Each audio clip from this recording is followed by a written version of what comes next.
good? We're good. Alright, and thanks for my sister. Alright, you may start off? Whatever, just go ahead. Talk for a second. So, how do you feel about being a major influence to the men? Small bands, big, small, yeah. I didn't know we were, but my band, we sound like it's a big shoe to fill, yeah. Probably if it was a shoe, it'd be a size 12 and a half, you're gonna say? Oh, yeah, maybe. And I wear like a 10 and a half, so it's a big shoe to fill, but I don't know, like we're playing with Little Sacrifice tonight, and like that was always like a big inspiration to us when we were younger, you know, especially this dude. So it's just cool, like, I guess like, you know, when you first start, you're like, holy crap, I want to be at that level or whatever, and now we're peers with them, you know, I'm playing shows with them. So it's just all kind of like a weird little chain and ripple of like, you know, like, it's weird to think that, you know, people look up at us, like, you know, your band or whatever, but in the end, we're all peers, you know, we're just at different levels, and we're just doing all that. Yeah. So it's cool. It's fun. How do you feel about bands who adopt, you know, Christian image, yet they don't display or act out on their same beliefs? Ooh, it's tough.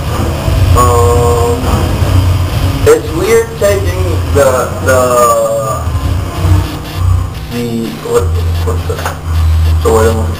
it's weird taking like the title of a Christian band, you know. I guess you're kind of held to a higher standard. I guess even from like a Christian standpoint, the Bible it says that if you're going to be a teacher or a leader, that you're going to be held in a higher, you know, to a higher standard and stuff. But so it's weird going into it knowing that like a decision that, like us, like we made a decision 3 years ago to try to be, you know, a ministry or whatever, and so now, you know, everything that we're 3 years later down the road, still every decision that we make and every choice that we make has to fall in line with the decision we made 3 years ago. So it's kind of hard maybe a little bit because we've all changed as dudes.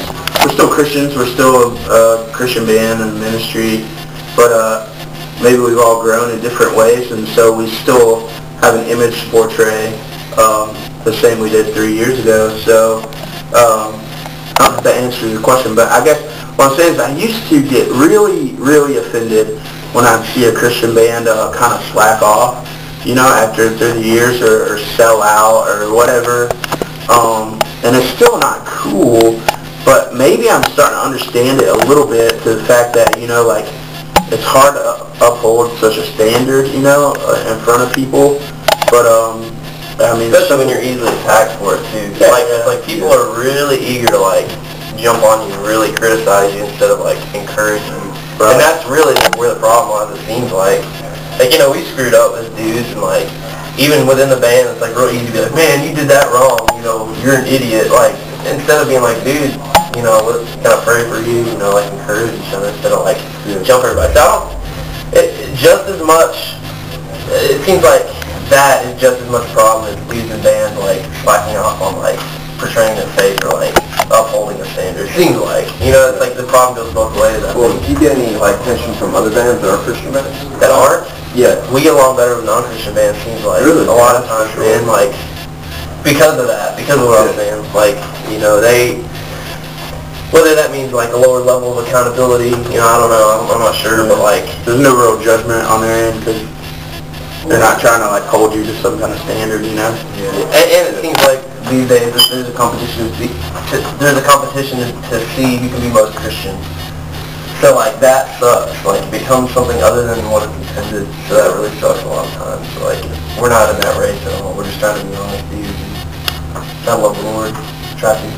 Alright, cool. That's pretty cool. Where do you get your inspiration for, like, songs musically and your lyrics? That's one thing. That's the music guy. He'll go music. You do lyrics. I'll do lyrics. Alright, cool. Inspiration. Oh, gosh. I love music, but there's only, like, a handful of bands that, like, I'm really obsessed over, and that's probably where I get most of my inspiration. Like, Meshuggah is like my all-time favorite metal band ever, so I like a lot. They influence a lot of music. And Sacrifice, like, from a traditional standpoint, like, they were kind of the standard for heavy music for me growing up, so they're a healthy influence there, for sure. Yeah. And just trying to do stuff different, man. Like, and trying to do stuff that's All fun. your interviews, you're like, Radiohead was what you guys listen to the most or something like that? That's my favorite band of all time. Of all time, yeah, I love them a lot, so they definitely influence. We really don't listen to that much metal, like there's a few bands that we can jam, but other than that, it's like Radiohead and Color Revolt and Minus the Bear and indie rock mostly. Coldplay, yeah. Yeah, it was BCA's influence, like Pink Floyd or something like that. Right on, yeah. It's pretty cool. Yeah. Yeah, right on. Like 4. What do you guys do for fun? We can hang out, man. We hang out hard.